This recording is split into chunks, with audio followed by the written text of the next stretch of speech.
this evening. My next guest this evening has lost more fights than any boxer in history. That's right. And they just made a movie about his life entitled The Mouse. Please welcome Bruce the Mouse Strauss. Let's talk to you guys.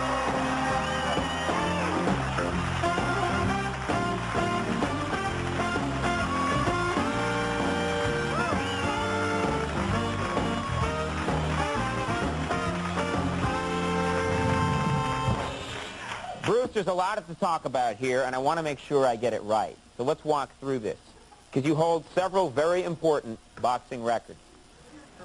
You have been knocked out more than any other boxer. Is that true? Yes, I have. How many times are we talking here? Well, I'm talking in excess of 100.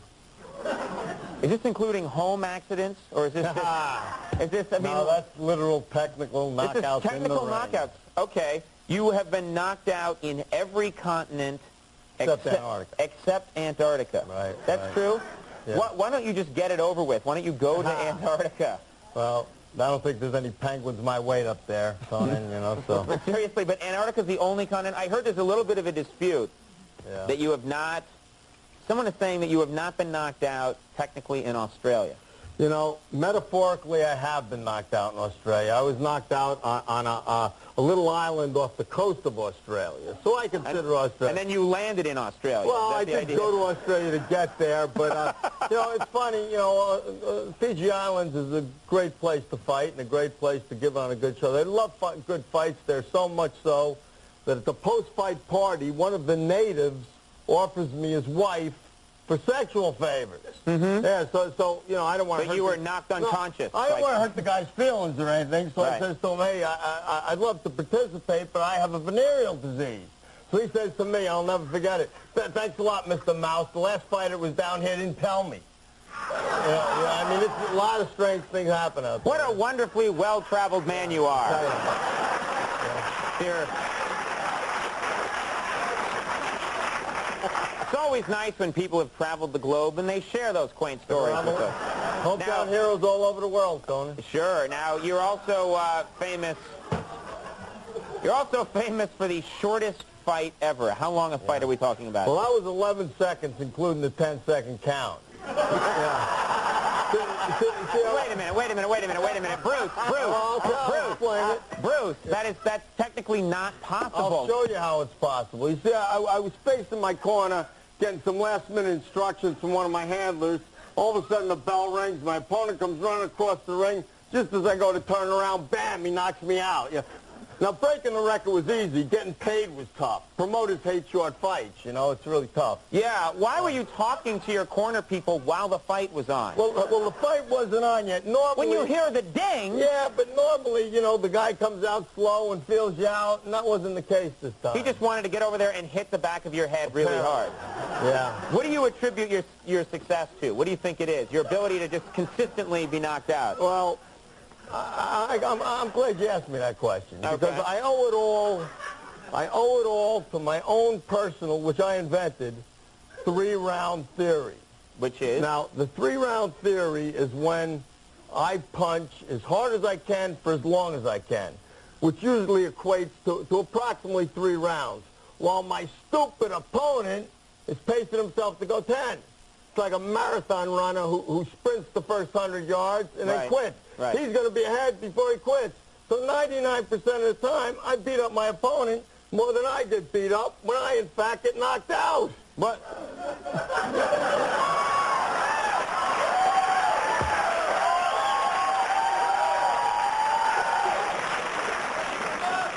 I thought you were going to pass out at the end of that anecdote. I thought you were just going to leave us. Do you train? Do you train pretty hard? No, you know... It's foolish to train. Foolish to train. You see, if you're an opponent... Why train for a 1-second fight? Right, yeah. If you're in condition, you're going to go more rounds. And if you go more rounds, you're going to have to sustain more punishment. So it's very counterproductive for an opponent to train. Right. So what do? You just... When you go out there, what is your strategy then? What strategy are you using? Well, if I hit the guy with my best shot square in the chin, and all he does is grins, well, that's when I start looking for that soft spot on the canvas. Yeah. Because the way I figured I'm going to be there sooner or later anyway. So you bring like a pillow with you half the time? Well, not really, but I often do check the canvas and make sure it's pretty soft. Good. I would think that's a good idea. Now, you must have, I understand, because Don King, everybody who's in boxing for any length of time, and you've been doing it for a long time, works with Don King. You ever run in with him? Oh, certainly, many times. I've had a lot of good experience with Don. One time specifically, I was working as a technical advisor for former heavyweight contender Ron Stander. You got a job? You got a job as a technical advisor? Yes, I did. They wanted to know how people get knocked out? Not necessarily. I know all different aspects of the game, you know. So anyway, I was working as a technical advisor for former heavyweight contender Ron Stander. He was fighting one of Don King's heavyweights. Now, Don apparently believed in the theory girls are bad for a fighter's leg. They say, yeah, girls can distract you. That's right. So 2 weeks prior to the fight, Don sent a prepaid $100 hooker to Butcher's hotel room, sometimes two. Right, to distract him. Right, not distract him, weaken his leg. Right. So fortunately for my marital status, I was thrown out at the time because for security reasons, I had switched rooms with the Butcher.